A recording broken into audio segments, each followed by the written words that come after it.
Hi guys, welcome back to Intellectual Literature. This is Gauri. In this video, we are going to analyze UGC NET PYQs, December 2023 PYQs, question number 61 to 65. In previous video, we analyzed questions 1 to 60. If you have not watched that video, please go and watch that first and come back to this video. Don't skip this video. I will explain why wrong option is wrong and why correct option is right with detailed explanation. This is helpful to your UGC NET preparation. So don't skip this video. Watch till the end of this video. Let's get started. Our 61st question. Which among the following are the titles of the periodicals? This question is from non-fictional prose, British literature. Your options are Dickens' Household Words, S.T. Coleridge's Friend, Richard Steele's Guardian, Franz Kafka's The Metamorphose, Ling Hunt's Indicator. The correct option is option C, that is A, B, C and D are only the correct options. D is not a periodical. Let me explain. Dickens' Household World is a periodical. This was published between 1850 to 1859. It was an English weekly magazine edited by Charles Dickens. It contains essays, social criticism and serialized fiction. S.T. Coleridge's The Friend was a periodical. It was published 1809 to 1810. It was a weekly periodical started by Samuel Taylor Coleridge. It is a philosophical and literary periodical. It contains Coleridge's reflections on politics, philosophy and criticism. Next, Richard Steele's The Guardian. It is also a periodical. The Guardian, an 18th century essay periodical. It was published between March 1713 to October 1713. Was a newspaper or periodical founded by Richard Steele in London. It features contributions such as Joseph Addison, Ambrose Phillips and George Beckerley. It is similar in style to The Spectator. Next work, Franz Kafka's The Metamorphose. This is not a periodical. It is a novella which was published on the year 1915. It concerning a character named Grigor Samsa, a novella or short story, a work of fiction, not a journal or magazine. Next work, Ling Hunt's The Indicator. It is a periodical. The Indicator, which was published on the year between 1819 to 1821. It was a weekly literary periodical founded by Ling Hunt. Hunt himself was the major contributor to the periodical. Move on to the next question. Which of the following qualities of heroic treatment was not needed in the plays of the university wits? This question is from Drama, British Literature. Your options are splendid descriptions, long swelling speeches, the handling of violent incidents and emotions, lives of common figures. Your correct option is lives of common figures. The university wits were a group of playwrights, you all know, in the late 16th century who really shaped English drama.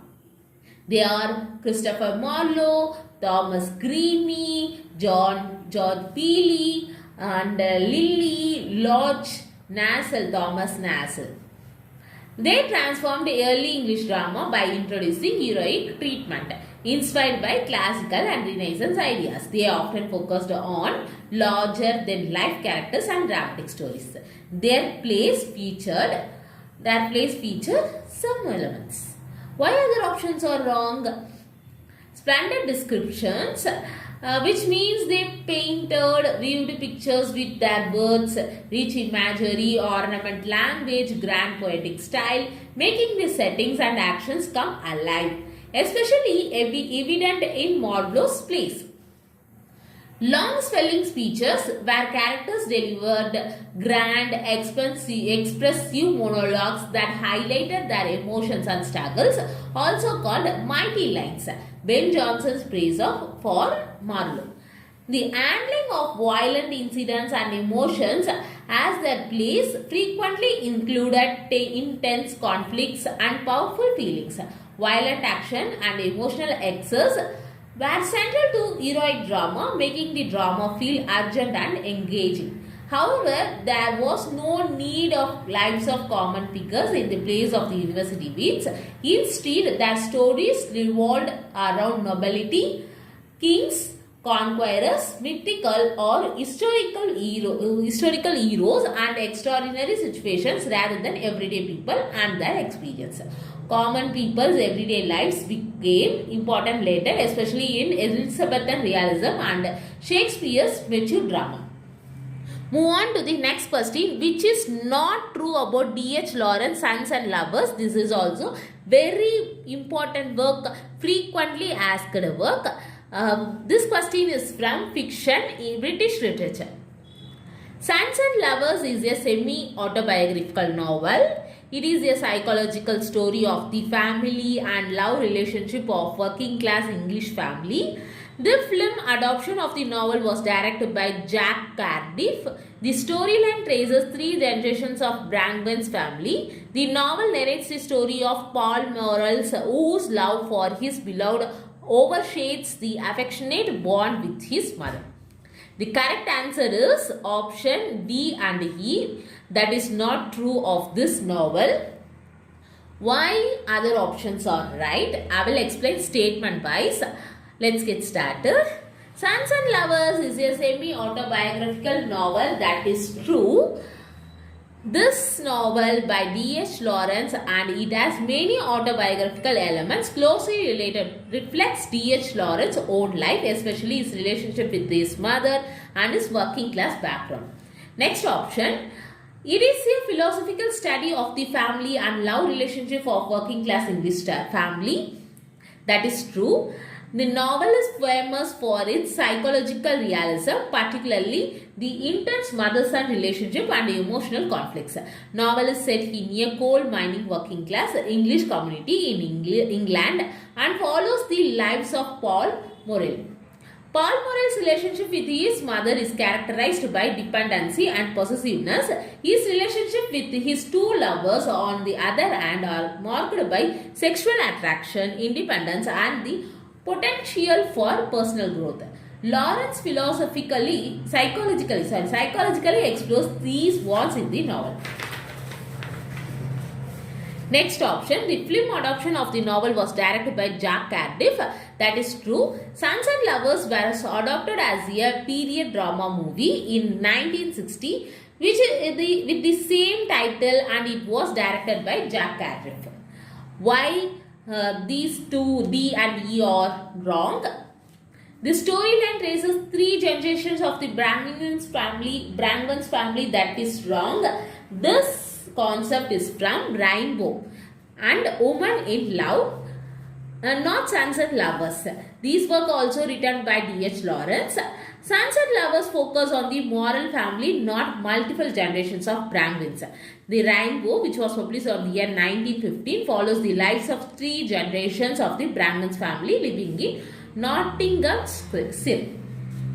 Next statement. Paul Morrell's love for his beloved overshades the affectionate bond with his mother. That is not correct. This is reverse is true. The reverse is true. Paul's intense attachment to his mother overshades and damages his romantic relationship with Miriam and Clara. This reflects the Oedipal tension in the novel. Move on to the next question. Which of the following novels of Thomas Hardy was first published in an abridged form as Heart's Insurgent? This question is from fiction, British literature. The Mayor of Casterbridge, Far from the Madding Crowd, Jude the Obscure, The Return of the Native. The correct option is option B. Jude the Obscure was initially serialized in an abridged form under the title The Simple Tones or Heart's Insurgent in Harper's New Monthly Magazine in 1894 to 1895 before being published as a complete novel in 1895. Later it created controversy because of incestuous relationship. The novel dealt with controversial themes of marriage and divorce, sexuality, religion, social constraints at the time for its critical portrayal of Victorian society. The text was heavily censored and abridged for serial publication. The full version was later published on Jude's the Obscure in 1895, which causes major controversy and criticism. Why the other options are incorrect? The Mayor of Casterbridge.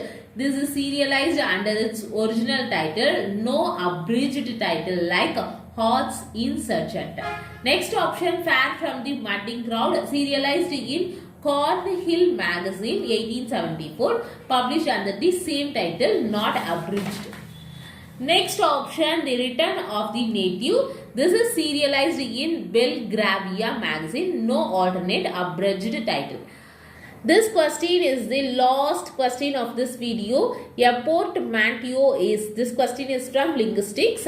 Your options are a work which sounds the same but have different meanings, a work that results from blending two or more words or parts of words, creation of new words, reference to the existing morphological resources, copying a word that originally belonged to one language into another language.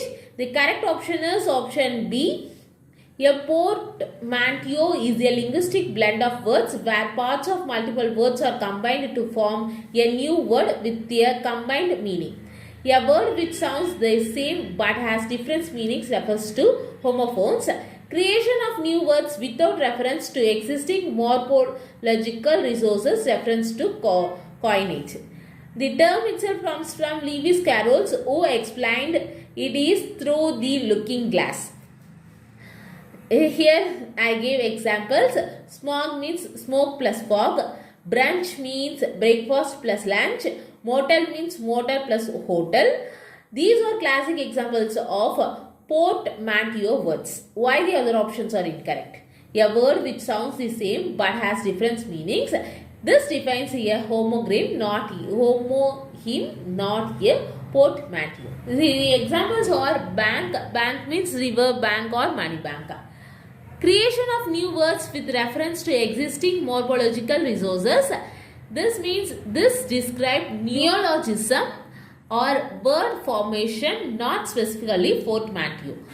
Copying a word from one language into another. This is borrowing loan word. Here I gave example bungalows from Hindi. Okay, in this video we studied questions 61 to 65.